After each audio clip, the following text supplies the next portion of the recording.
Sir Harish Shankar గారితో మీ travel ఎలా మొదలైంది, నా అనుభవాలు ఏంటి? దువ్వాడ జగన్నాథం కూడా చేశారు మీ గతంలోనే, ఎట్లా ఇది ఈ ట్రావెల్? నాకు హరీష్ గారు అంటే ఒక బిగ్ బ్రదర్ లాగా నాకు ఆయన చెప్పాను కదా గబ్బర్ సింగ్ పని చేస్తున్నప్పుడు ఆయనతో మేము ఫస్ట్ టైం వర్క్ చేసింది మిరపకాయ తర్వాత ఆయన గబ్బర్ సింగ్ వచ్చింది. గబ్బర్ సింగ్ పని చేస్తున్నప్పుడు అంత్యక్షరి సీన్ కట్ చేసాం. దాని తర్వాత ఆయన రామయ్య వస్తే చేశారు, చాలా సుబ్రహ్మణ్య ఫర్ చేశారు, తర్వాత డీజే చేశారు. డీజేకి ఆయన అన్న మాట ప్రకారమే నన్ను ఎడిటర్గా పెట్టుకున్నారు. అరే ఈ సినిమాకి నువ్వు ఎడిటర్ చేసేసుకో అన్నప్పుడు, సార్ గురుగారు నువ్వు చేస్తావా, వేరే వాళ్ళకి ఇచ్చాను అని అడిగారు. లేదు నేనే చేస్తానండి ప్లీజ్ అన్న. ఆ విధంగా నేను ఆ సినిమాకి ఎడిటర్ అయ్యానండి. అప్పటి నుంచి డీజే చేశాను, వాల్మీకి, గద్దలకొండ గణేష్, దాని తర్వాత ఇప్పుడు ఉస్తాద్ భగత్ సింగ్. ఆయనకి నేనంటే విపరీతమైన ఇష్టం, ఎందుకంటే కష్టపడతాడు. గౌతమ్ రాజు గారు అన్న విపరీతమైన అభిమానం అండి, గౌరవం. ఎందుకంటే ఆయన style of cuttings Harish Shankar గారికి ఎలా కావాలో అది గౌతమ్ రాజు గారికి బాగా తెలుసు. ఆయన దగ్గర నేను ఉన్నాను కాబట్టి, ఆయన దగ్గర నుంచి ఆ వర్క్ నేను ఆ స్కిల్స్ నేను నేర్చుకున్నాను కాబట్టి, ఆయన కావాల్సిన స్టైల్ ఆఫ్ కట్టింగ్స్ నా దగ్గర ఉంటాయి కాబట్టి నన్ను ఆయన ఎంకరేజ్ చేసుకుంటూ తీసుకొస్తున్నారండి. మన సపోజ్ మీకు చెప్పాలంటే ఇందాక ఆయనకు ఒకటి నచ్చింది అంటే ఇమిడిగా పగలగొట్టే సినిమా అదిరిపోయింది సీన్ ఇది అంటాడు, బాగాలేదు సంకటం అయిపోయింది ఇంకో వర్షన్ వేసుకో అంటాడు. చాలా క్లియర్గా ఉంటుంది ఆయనకి, నాకు ఓపెన్ డిస్కషన్ ఉంటుంది అనమాట. ఇది బాగానే ఉంది కానీ దీనికి ఎలా చేద్దామంటే ఈ సాగతీతలు ఉండవండి, అసలు చాలా షార్ప్గా ఉంటుంది. అదిరిపోయింది సంకనాకింది అంతే. చాలా చాలా షార్ప్ జడ్జిమెంట్ అండి అయింది. ఆయన అనుకున్నది వచ్చేసిందా, అయిపోయింది ఫిక్స్, నసు కూడా ఉండదు. సూపర్ అండి ఆయన హరీష్ గారు. ఇప్పుడు ఓటీటీ వచ్చాక వెబ్ సిరీస్ కూడా ఎక్కువ చేస్తున్నారు, మీరు కూడా మరి ఆ ఫీల్డ్లోకి వచ్చారు, ఎంటర్ అవుతున్నారు. అంటే దానికి దీనికి ఏంటి వేరియేషన్ ఎడిటింగ్ పరంగా? కానీ ఎడిటింగ్ ఏదైనా ఒకటేనండి, మీకు చెప్పాను కదా, నేటివిటీలు ఉండవు ఎడిటింగ్కి. ఒక కంటెంట్ వాళ్ళు ఒక పాయింట్ ఆఫ్ వ్యూలో థింక్ చేసి కంటెంట్ షూట్ చేసుకుని వస్తారు. వచ్చిన దాన్ని రషెస్ చూసిన వెంటనే మనకు ఐడియా వచ్చేస్తుంది. ఒకసారి ఫుటేజ్ చూడగానే దీని ఫైనల్ కట్ ఎలా ఉంటుందో మాకు ఐడియా వచ్చేస్తుంది బ్రెయిన్లో. వాళ్ళు తీసుకొస్తేనే, వాళ్ళు ఏం తీసుకురాని మేమైతే కట్ చేయలేం కదండి.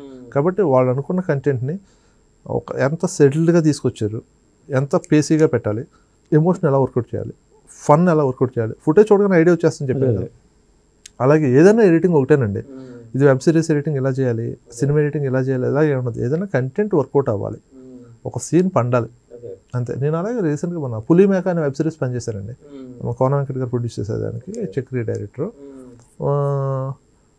ఆయన సీనియర్ పోస్ట్ రైటర్ అండి. ఆయనకి నాకు జర్నీ శంకరాభరణం, అప్పుడు ఆ సినిమా తేడా పడింది. అప్పుడు జర్నీ అనమాట. సక్సెస్ అయినా ఫెయిల్యూర్ అయినా సినిమా, ఆ ఫెయిల్యూర్ నుంచి కొన్ని తీసుకుంటాం, సక్సెస్ నుంచి కొన్ని తీసుకుంటాం. అలాగే కోన గారు ఆ శంకరాభరణం అనే సినిమా మా ట్రావెల్ మొదలైన తర్వాత అంటే నన్ను తీసుకున్నారు అక్కడి నుంచి. ఇప్పటికీ మా జర్నీ అలాగే కంటిన్యూ అవుతూ ఉంది. కోన వెంకట్ గారు అలాగే ఆయనతోనే జిన్నా చేశాను, ఆయనతోనే శంకరాభరణం చేశాను, ఆయనతోనే మొన్న పులిమేక చేశాను. అలా ఏదైనా ఆయనతోనే. ఆయన చెప్తే ఎలా ఉంటుంది అంటే అంత బాగుంటుంది, ఆయన నుంచి నేర్చుకోవచ్చు. మొన్న ఏదో సరదాగా కలవడానికి వెళ్ళినప్పుడు ఆయన మాట్లాడుతూ ఒక సినిమా గురించి ఏదో డిస్కషన్ వచ్చినప్పుడు చెప్పాడు అనమాట. ఒక కథ రాసినప్పుడు స్క్రిప్ట్, ఈ కథ చదివిన డైరెక్టర్ ఆ స్క్రిప్ట్ కోసం పనిచేస్తాడు, ఆ డైరెక్టర్ కోసం మిగతా టెక్నీషియన్లు అందరూ పనిచేయాలి. ఈ కథను చదివినోడు కానీ, నేరేషన్ విన్నవాడు కానీ, టెక్నీషియన్స్ చెప్తాను, ఒక్కొక్క టెక్నీషియన్ ఒకలా కథని చూశారనుకో కాంప్లిమెంట్ పోతాయి. కాబట్టి డైరెక్టర్ ఎలాంటి కథను అయితే చూసాడో అలాంటి కథనే, అలాంటి సినిమాని అందరూ చూడాలి. కెమెరామెన్ కానీ, ఎడిటర్ కానీ, మ్యూజిక్ డైరెక్టర్ కానీ, ఆర్ట్ డైరెక్టర్ కానీ, who ever top main technicians అందరూ ఒకే సినిమా చూసిన రోజు నా సినిమా బ్లాక్ బస్టర్ వస్తుంది. ఎప్పుడైతే డైరెక్టర్ ఒక రకమైన సినిమా చూసి మిగతా వాళ్ళందరూ ఒక్కొక్క రకమైన సినిమా చూసారో 5 రకాల సినిమాలు వెళ్తాయి మైండ్లోంచి, ఏది కూడా ఒక సింగిల్ ఫ్లోలో ఉండదు. యా, అలాంటివన్నీ ఎవరు చెప్తారండి? విపరీతమైన ఎక్స్పీరియన్స్ ఉన్నవాళ్ళు చెప్తారు. అది నా కోన గారు. అందుకనే డైరెక్టర్ కెప్టెన్ అంటారు. ఆబ్వియస్గా డైరెక్టర్ ఎప్పుడు కెప్టెన్, డైరెక్టర్ కెప్టెన్ అంతే.